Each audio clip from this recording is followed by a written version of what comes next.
What's going on, everybody? It's Chris with Dugout Mugs, 12:30. We can let a couple people hop on. Let me do a little housekeeping here. We're going to go live. We got a guest with us today that cut some time out. All right, so we are live on Instagram as well. All right, what is today? 22nd of May. That's crazy. First and foremost, that is absolutely out of control that the year is running by this fast. What's up, everybody? This is Chris Dennert with Dugout Mugs. If you don't know what Dugout Mugs are, I don't know what to tell you, but we turn the baseball bat barrels into mugs, probably one of the best, coolest mugs on the planet. Yes, I'm a little biased, but we have a million customers that say otherwise. So if you are one of them, thank you for all your support. If you're not, if you're looking to get some really cool stuff for Father's Day coming up, I know a lot of people are buying stuff right now. Use this link right here. My guy, Ronnie, R2 Cares. As you know, Mental Health Awareness Month, it's in May. We're working with Ronnie Richardson with R2 Cares Foundation. So if you order through that link, we got all kinds of cool stuff out there. We got Father's Day bundles where you get $50 worth of free stuff. It's awesome.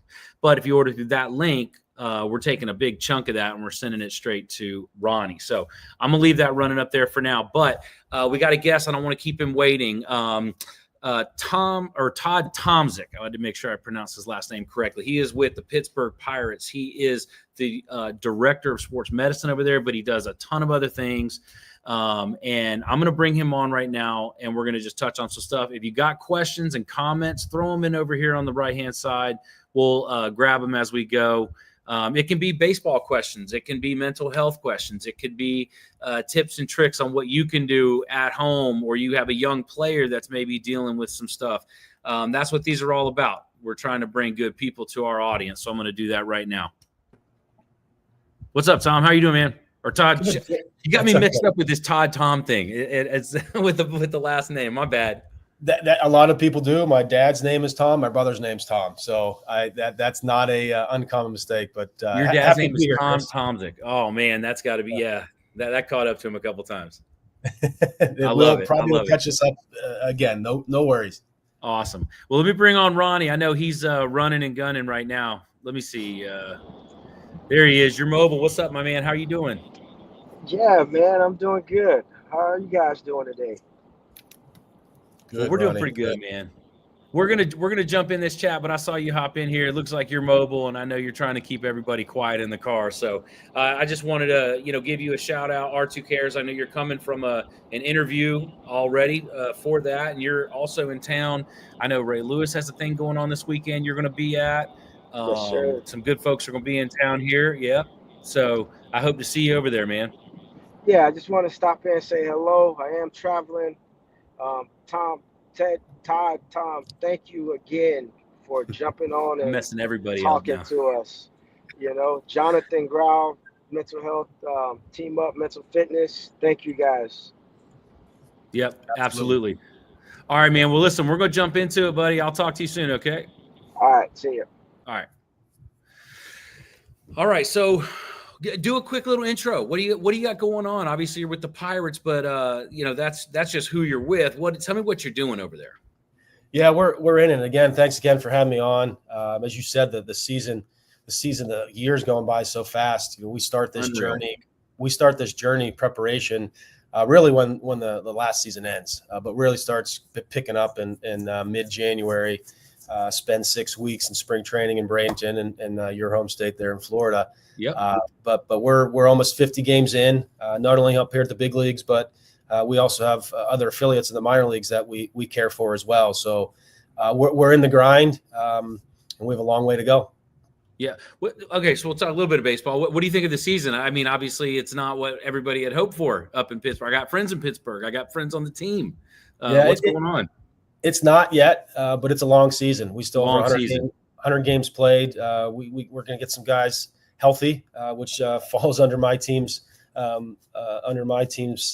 jurisdiction there. But we're excited about the potential, and I know that's not what fans want to hear. They want to see actions, right? But being here, boots on the ground, it's exciting to see the character of individuals that we have, and these players want to win. From Dominican Republic all the way up to our Pittsburgh Pirates here. They want to win, and they're committed and dedicated to righting the ship.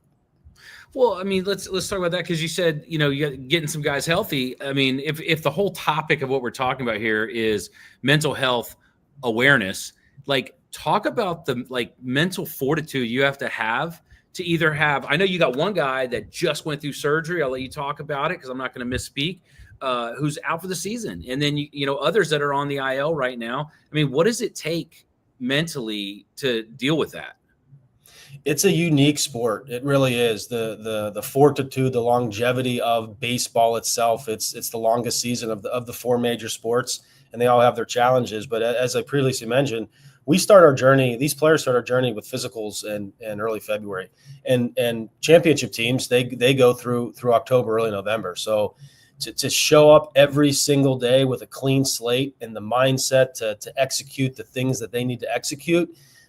It really comes down to simplifying it, right? Simplifying the process, simplifying their goals and objectives of their day, and really pouring into the resources and their teammates and the coaches to help get them there. You touched on something there at the end that I don't think enough people understand is and this is something because again, we're talking about elite athletes. But a majority of people watching this are going to watch this are probably not on that level, or at least yet. It sounds so cliche, and we'll laugh about some cliches in a minute, right? But they're a cliche for a reason, and that is a support system. And you mentioned teammates, and I don't think enough people talk. You'll see there's some teammates I've seen at events that I've been at or whatever, and you just see this bond between two or three guys. I didn't even know those two really talk like that, but they're really integrated from a support standpoint. Absolutely, and my love of baseball is it's a group of individuals dominating their own individual skill sets, but it's the benefit of a team. Not everybody's going to be optimal on any given day. You're going to have player X just not feeling 100%, maybe 80%. But knowing your teammate next to you at third base, at shortstop, at catcher, at outfield, or on the bench can pick you up. Like a bench player, they can't help. But no, they're watching the little intricacies of this other pitchers. And if they can pick up specific cues that could help their teammates that the next at bat, that's what it's all about. Coming together, a group of individuals, really independent contractors, coming together as a one unit and executing their individual skills to help score more runs than the other team, ultimately winning a baseball game. So the support. And it can also go the other way, right? Like the whole thing with Soto that's all over about him just not having the hustle and all this other. Doesn't that equally start dragging everybody down because of the lack of your execution of your skill set or your skills or your job? And I know we're touching a broad audience, maybe not the elite athletes, but it's a simple rule that applies to all. Drowning out the noise, getting off your phones. And I know it's anti-cliche. That is, you got two kids. You got two young kids, right?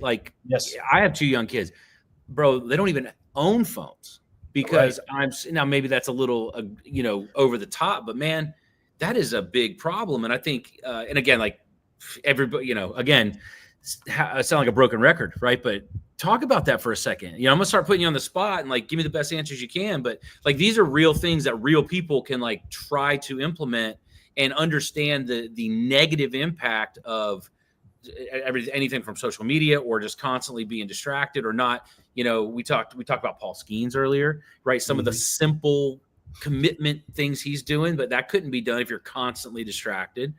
Talk about that for a second. Absolutely.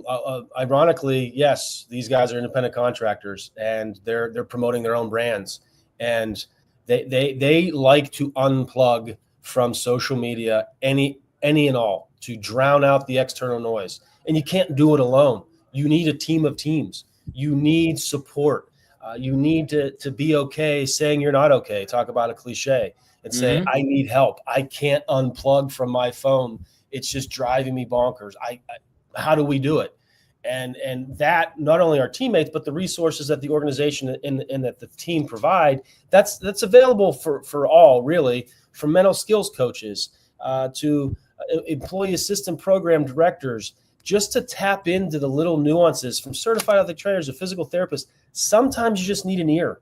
Sometimes you just need someone to listen to sit down and be a passive listener. And that's enough for them to unload what is what they view as their heavy burden. And that is impactful, really, really impactful. And you mentioned with 2 little girls, thanks to my wife and that support, we don't have our girls have phones. Not yet. And they're 13 and 10 and judge me all you want, but we decided to do that as we felt that was important. Right. And all the research out there from The Anxious Generation, that book, if you haven't read it, it's a great book. I'm not trying to plug it, but it gives you a lot of strategy. No, that's what we need, bro. Listen, that's what we need. Like anything that you felt was helpful, let's talk about it. Let's post about it. There's, that's all I'm trying to do here. We're not selling. Now we sell mugs, right?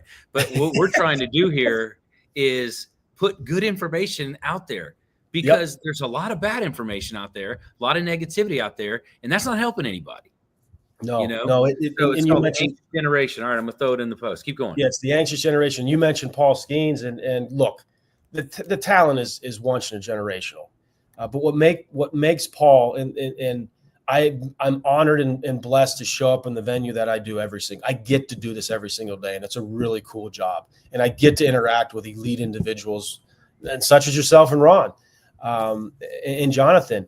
But what makes Paul special is how he keeps it simple. What makes Paul special is how he was raised and his upbringing and his commitment to himself. Because if he comes to the ballpark every single day with the idea and the notion that he wants to bring the best version of him to the ballpark, whatever that is, if he's 70%, 80%, 100%, and how he can impact the culture and how he can impact his teammates, that's the gold in Paul Skeens. That's the teammate. Yeah, he can throw 100 miles an hour and he can strike out the world.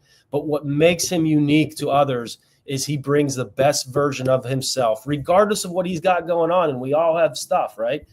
That's his intent. He brings the best version of himself to the ballpark every single day. Yeah. That's well. But in order to do that, it's something that we touched on when we chatted. It's mental. It's repetitions, just like when you're working out. So like I used to be in the gym industry probably a decade ago, and health and working out and exercise and repetitions, and like this is what trains a muscle. And if your brain, and you talk about it, right? Because I think you hit it right on the head earlier to the point where I was like, I want you to bring that back up. Yeah, it's about stacking days, right? We're training the brain, because the brain sends all the signals down to the body's muscles that are required in a sequence, right? To a very specific skill to make sure that they can throw the ball, to make sure that their scapula or the back of their shoulders in a good position, so they're strengthening the rotator cuff, or that they're sending the right signals to the right muscles to execute the things that they need to do. And that begins with stacking days at a very young age. That begins with understanding and tapping into experts so they can understand their body and how it moves in space. And even from back to the distraction piece, right? An affirmation, as cheesy as some people think they are, or as effective. We'll touch on that in a second too. But affirmations, today I'm going to do this. We're going to do this. I'm going to start here. Then I'm going to go there. Then I'm going to do this. And then I'm going to get into my day. Right. And again, the repetition creates learning, and that becomes habitual. And then that becomes routine. Right. And then this is your routine. And I think affirmations can play into that. But a final thought on the distraction piece, it's not so like young athletes are not, maybe some of them are watching this, but the parents are, the coaches are there. It's equally, if not more important for them to not be distracted, because think about what's being taught when you look, a kid looks over and the mom's stuck on Facebook or Instagram, or the dad's scrolling through something or won't get off his emails. And like, I'm victim of that. I've done this, right? So I'm not like pointing fingers, right? So it's habitual, constantly telling myself, yeah, when we're doing this, phone's over here, we're doing this, that doesn't come with, right? And it's a practice. It's like a daily practice, not an affirmation necessarily, but a daily practice. No, I think it's both, right? You can, and I learned this a long time ago from a mentor of mine who was an elite mental skills coach that worked in the Army, has worked in volleyball, worked with the Pirates. You write stuff down on your mirror. Now, kids and parents, it'll be a dry erase marker, right? And you write just the mini goal of the day. You know what? I am not going to use my phone at dinner. Today, that's what I'm going to do, because I'm going to model that to my kids. And I am just as guilty as anybody else. I get home and I get stuck with work and looking at a phone instead of being present with my kids, being present with my family. And we like to do, we like to have a rule in the athletic training room. We're treating these guys, phones off. Hey, let's focus. I'm not going to be scrolling on my phone when I'm doing interaction. If we could agree to when you're getting that intervention or that treatment for 20 minutes, let's just really focus on that treatment, because if you think the treatment works, and it is placebo at times, it has a better chance of working. So if it's placebo at times, then what you're saying is that actually the training of the brain is more impactful than the activity in the PT room. Absolutely. If you go in, and for instance, we had, and this is public knowledge, unfortunately, Jared Jones underwent surgery yesterday. Yeah. And part of that went into that process. There's two components. And the most important component was Jared was ready for that surgery. He was in the right mindset, because if you're in the wrong mindset, whether it's a rehab, whether it's a minor injury, and you don't have the mental fortitude and the mental capacity to understand that this is going to be a journey, and I need to be physically, emotionally present with every stage, it's unlikely that it's going to be a successful rehab and a successful surgery, because everything begins with a thought. Well, that's interesting. I don't want to skip past that, because what you just said, I love that. We'll probably clip that piece out and use that as just an extra clip to post somewhere. Hold on, I took a couple notes. Yeah. They're crazy. They're all over the place. So, okay, here it is. Yeah. So one of the things that I have tried to do in my life, and this is something anybody can do, it's simple verbiage, words we use, how powerful they are, right? Instead of I have to do something, I get to do something. You said it earlier. You get to do this. You don't have to go to work. You get to go to work. Yep. You don't have to, deal with pain and injury and trauma and whatever's going on. You get to do that. And I think that's a simple step, right? And people don't talk about the simplicity of momentum, right? It's a little step and a little step and a little this and a little that. This board over here to my right, same thing. It's like, here's what we're working on, little steps, little steps, little steps. You turn back around. I mean, that's how we grew Dugout Mugs. We started one mug. 8 years turned around, we sold 2 million. It's like, it's crazy. So I think that even starting with just your words, I get to do this. Even Jerry's like, I get to go in to deal with the best surgeons to get back on track, and I'm going to come out even better on the other side. And I think like that kind of training, and whether it's an external or an internal affirmation, it is training your brain to be in the right mindset so that you have the best outcome, right? Like is what you're saying. Absolutely. We try to approach this every injury or every player, whether it's a recovery from a healthy player or an injury that they're on the IL or disabled list, a 3-pillar approach. And what I mean by that is, okay, you want to have a quick and accurate diagnosis of the systems. Like, what is the actual issue or problem we're trying to solve for? Then once that's identified, you want to create these short and these long-term goals. And these short-term goals are micro goals, daily goals. Okay, you know what? I'm going to dominate today. What does that mean? That means I'm going to come up. I'm going to be on time. It's different every person. Yeah, different every person. And then once you identify these short and long-term goals, you have an expeditious, and I say that word lightly, but sustainable return to the function that they were previously at. And if we think about it holistically, and there's a lot in that, right? But keeping it simple and keeping them in the right mindset. And I'll steal a phrase from John Gordon. When you walk into a room and you walk into an athletic training room, you're either going to be a germ or you're going to be vitamin C. And if you're a germ, get out of here. We'll get you the antibiotics, right, to get you that vitamin C, to get you in the right mindset. Because no different than a bullpen, no different than in the cage and hitting. You come to an athletic training room, you come to a weight room, to get your body right, to get you prepared to dominate whatever you want to do that for that given day. Love it. Love it. Let's we're about the halfway point now, so I want to touch on a couple other things. I want people to have some takeaways, right? You're at the highest level, right, with what you're doing. What about those who aren't yet? Little leagues, travel ball. What kind of stuff are you seeing from the top looking down, but you're just too busy to say, hey, stop doing that? Like, what if you could do, like, give me 3 things on what people should be doing a little differently, in your opinion, from those levels. This is probably going to be unpopular, so I apologize in advance. Let's go. We need you to be kids. We need you to just move. We need you to understand how your bodies move in different sports, in different arenas. And the sports specialization right now that's going on in our world, in my humble opinion, is an epidemic. And it definitely impacts the brain. Being able to play multiple sports not only allows you to develop your kinesthetic awareness in the world, but it allows you to develop different skill sets as a human being, different challenges, what you could overcome. Oh, I never thought I could do that. Yeah, you can, because you're trying. You're trying. So I would say, 1, get out there and be a kid. You and I grew up, Chris. We played in the backyard, and we played all kinds of sports, and we probably weren't good at all of them, but we had the ability to be an athlete. We didn't specialize in one particular area. And the second thing is, be curious. Just learn.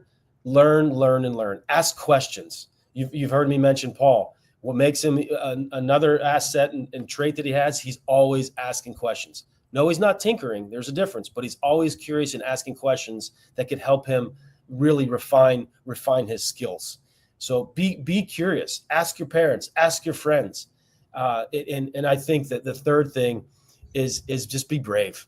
Be brave to stand up for things that you don't think are right, the things that you don't think are going. And I say this to my little 10-year-old all the time.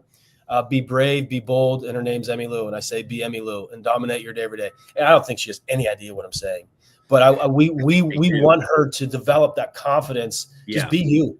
That's be the word. You. That's the word of the day, man. Confidence. We do it differently, but similarly, right? Yeah. But I think they do understand. And again, back to words. Watch those words, man. Because they what do they say? Oh, they believe you, all the things that they believe that we tell them, and then they'll believe you also if you're telling them things that maybe you should have thought through a little more. Passing a litmus test. Yeah, they can smell the emojis.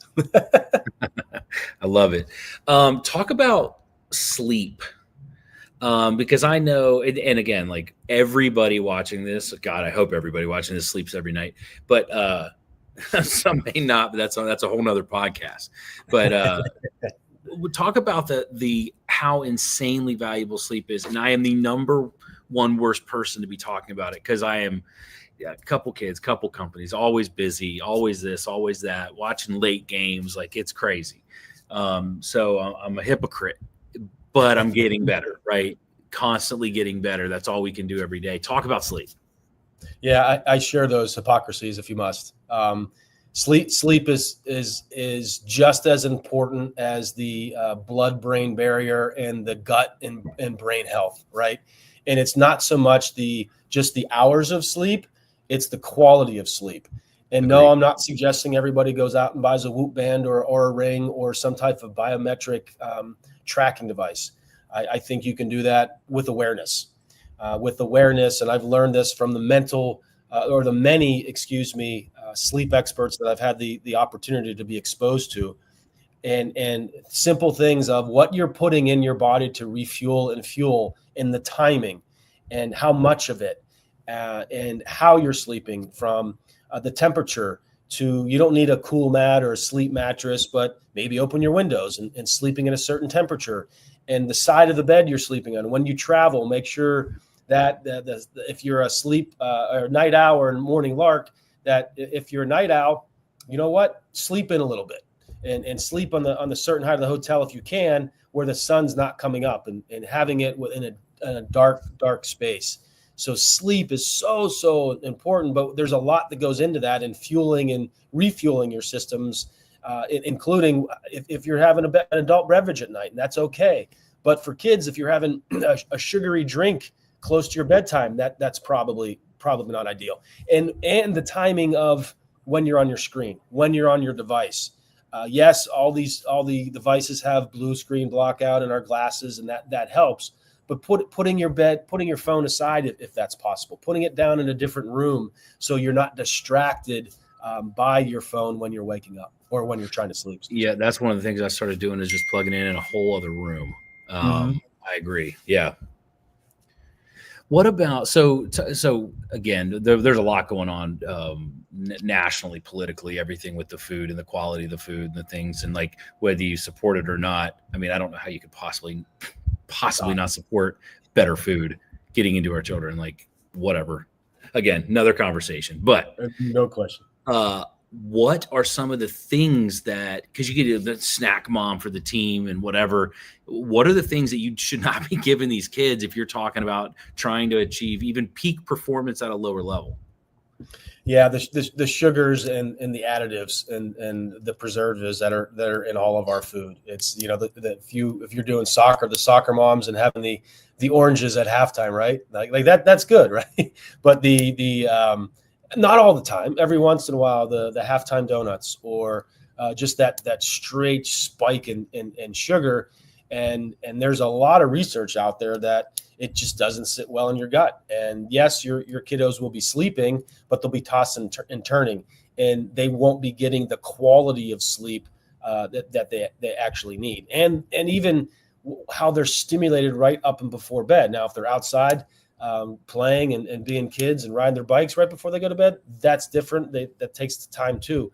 But the fuel and the sugar and the additives, that really, you talk about stacking days. If that behavior is habitual, and it's crazy, these are the foods that are the most economic, right? They're the cheapest. The quote healthier foods are the most expensive. I'm not suggesting everybody goes out to go Whole Foods and Trader Joe's and all that stuff either. There's other strategies. There's other ways where it could be economical. Just more of awareness of, hey, you know what? We have a crazy schedule. We're doing this club and that club, and we're not getting home till 8-9:30 at night, and that's their dinner. Well, that's going to impact the kids' sleep, regardless of what they feed them, and they need fuel. But just thinking about that differently, and how you could manage that schedule in different ways. Are there any resources that off the top of your head from a and again, if anybody wants to throw some comments in on stuff they do, they feel like they got, some good snacks, some good thoughts, anything about this, just comment. This is like total open dialogue. But do you have any resources that you know of, because there's a couple other resources that we talked about that I want to touch on, but Sure. Regarding diet and sleep. Yeah, I talk about different podcasts. That's a different beer, different pretzel. But I would suggest or caution the audience of not really. Be careful what you find on Dr. Google, Dr. Bing, and Dr. Yahoo, right? And I haven't found one or two websites that are it.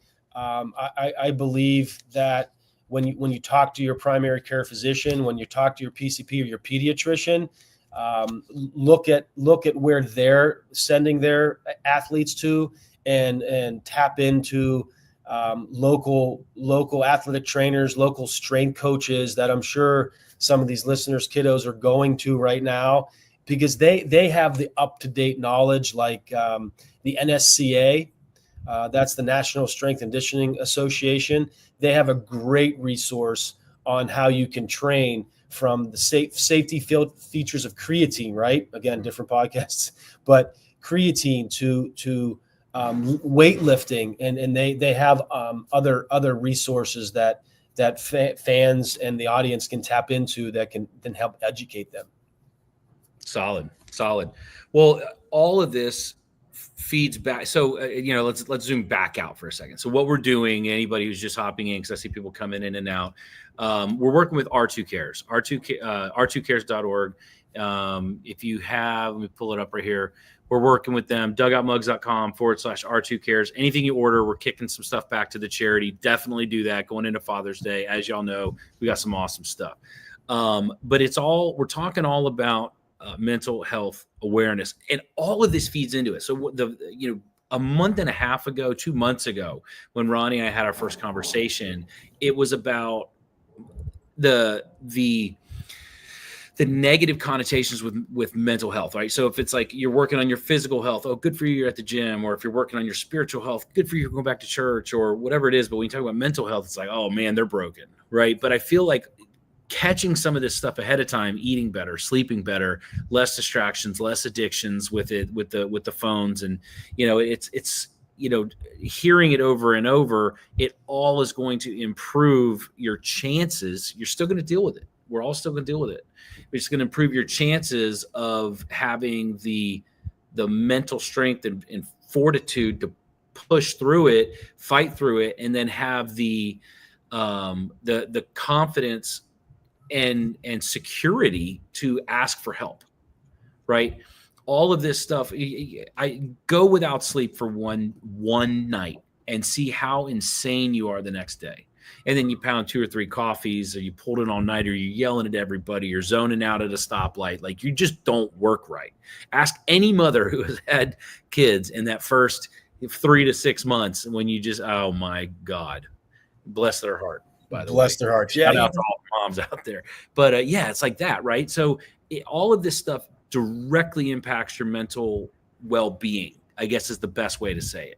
And that's why I wanted to talk with you today to kind of touch on some of these things. And one of the resources I want to give a shout out to, it was the mental health first aid. We actually talked about it on another one, but give a quick little blurb about that if you would. Yeah, mental health first aid. What an impact. What an impact it's been on me personally. Professionally, I'm happy and proud to say that I'm a mental health first aid instructor and a teammate of mine here with the Pirates, Hector Morales. We have onboarded and shout out to John as well in Team Up.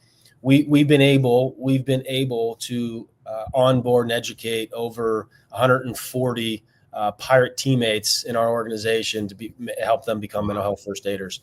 And really, it's about awareness. And you talk about these strategies of our young athletes, even our athletes down in the Dominican Academy. It's all about providing them a foundation to help them make the best choice, not to make the choice for them, but make the best choice, and educate them that 8 hours on your screen is not helping your mental health. And because it's not helping your mental health, you're probably not getting the required amount of fuel. You're probably not getting the required amount of sleep. And that is inherently going to impact your ability to prep. It's going to impact your ability to train and recover, which ultimately will impact their ability to perform. So building strategies around, yes, you have a choice. You can take that Snickers, or you can take that little bit more healthier option, right? And it doesn't have to be an expensive one. But I've taken the Snickers, and then knowing what it does to your body by taking the Snickers and not allowing you to prep, not allowing you to train, and not allowing you to recover adequately to get up and to be the best version of yourself that on any given day. Yep. Agreed. You mentioned the Dominican a couple of times. Obviously, a lot of talent comes out of there, and other countries as well. What have you noticed a difference? And this is just me being curious. Have you noticed a difference between the mental health and diet and everything from the Dominican or international players than American players? Yes, definitely. Dominican Republic's a third world country, as we know. Not sharing any secrets there, but the investment that our ownership has in our academy down there to make the highest level of food available for them, the best training facilities for them, and our academy. Shout out again to my teammate Hector Morales. He oversees that program down in the Dominican Republic. And he is a former lieutenant in the Army, master jiu-jitsu competitor and coach, mental skills guru. I mean, this guy is we call him the uncle down there, and he is that for our athletes and our players down there. And we even have an academy, an educational academy where they get their high school diploma and they go to class down that's there. cool. Yeah, it's an unbelievable program that they're just helping turn into better individuals, and they're pretty dang good at baseball too. So it's kind of a double. That's only a chapter. Yep. Right. And I think being able, one of the easiest ways to separate who you are and what you do, which is not always easy, who you are isn't your job. People get those lines crossed. Let's just say that.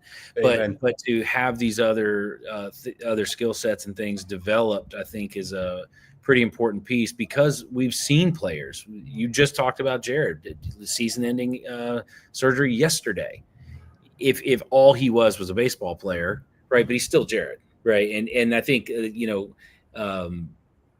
I've never really been too deep into the international process and all the academies and things like that. But I mean, I've heard, because I do have friends in these other countries, that it's like the only way out is this. So you are a baseball player, right? And then you have to really develop them after, beyond their skill sets. It's kind of a double-edged sword, because like that just goes to show you simple, repetitive, daily actions can make you into an absolute elite athlete. But then it's like, okay, now stop. Let's let the rest of this catch up to you. And it's a dance. I mean, life's a dance, isn't it? I mean, we're all just trying to get through this thing. None of us are getting out of here alive. And I'm we're just a bad get through here as simple and as happy as we can, Yes, absolutely. The dance is really, really fun and really, really hard and really, really challenging. And I step on my own feet every single day, like everybody else. And so do these players. And you think of baseball, a Hall of Fame hitter hits 300, right?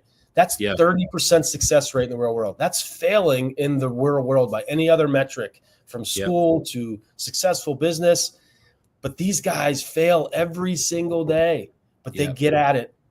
They get at it the next day and after it, because they have these mental resets, and they know, they have the trust in their training, that the confidence in their skill sets and the confidence of who they are, that they're going to try, and they're going to figure out a way to get on base. They're going to figure out a way to execute a pitch. They're going to figure a way to help a teammate. They're going to figure out a way how to be the best version of them every single day.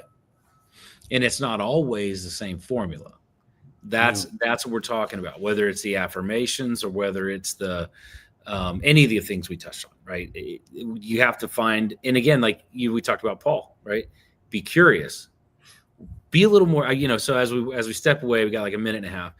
Step away from this, ask yourself a few questions. I always tell people to reflect. I do a lot of speaking on business and entrepreneurship and things like that. And I tell people, spend more time reflecting on your makeup, like what makes you. You can't measure your success with somebody else's ruler. So it's about understanding your personal metrics, right? And I think with this, as an athlete, or you don't even have to be an athlete, right? We're talking a ton about athletes because that's what you do, right? Mm-hmm. But in business, in life, as a father or a mother or any of this other stuff, reflect a little bit more and try to come up with that formula. Be a little more Paul Skeens, if you will. Be a little more curious here and put together a formula that's going to make you a little bit better person. Is it a dad that needs to do a few less emails or shut it down at X time? Is it a mom that sits on the couch in front of the kids and's on the screen? Is it the parents that are tired of it handing the screen to the kids and like, hey, you take care of yourself for a little bit, right? Like we've all done it. There's, like you said, there's no judgment, but figure out what that formula is, and I say go put it into play. Amen. Former manager of mine, Clint Hurdle, baseball is you either are humbled or you're about to be humbled, right? And having that awareness and looking at the day and reflecting, as you just so eloquently stated, okay, well, let me not make that mistake today. How can I get better? Just an inch, 10% being better every day. You try to get 10% better every day. That stacks up, and that's an incremental amount of growth. Yeah, compound effect is real. Yes, the ripple effect is real. A lot of maybe lean into some of these cliches a little more. Maybe lean into some of these affirmations a little more, and see what happens. I mean, literally, what's the worst that could possibly happen? they're cliches for a reason, right? Because I think they've worked. For enough people that enough people said it. Yeah, I hear you. All right. Well, listen, I know you got a meeting and I got a meeting, and I just appreciate you spending the time in meeting. So I appreciate you. We'll tag you guys, and good luck with the rest of the season. I'm sure we'll cross paths on some stuff soon. And until then, cheers, brother. Absolutely. Pleasure being on. Have a great day. All right. You too. All right, everybody. We wrapped it up 40 minutes. He gave me a few more than we had originally had planned on, but it's okay. I'm hoping that somebody took something good away from this. Please comment, please share if you think anybody wants to hear what we talked about, and we're going to keep doing it. I don't think we're going to stop just because it's May. I'm going to keep trying to bring good people on and have some good conversations. We have a big audience, and why not do a little good by bringing good information? Father's Day is around the corner. If anybody who's ordered recently, we did sell out a little bit. So we are all stocked back up now. We're ready to roll, but at the rate it's going, it's going to be close. So if you haven't ordered yet for Father's Day, you need to do that. We just launched the new triple play on the platform or on the website, dugoutmugs.com. Type in triple play. You buy the mug and you get a couple free gifts with that. That's a great idea for Father's Day. We probably have 300 or 400 of those left. So yeah, jump in. Go check out the site. If you have any questions, you know where we're at. And in the meantime, drink from a bat. See y'all later.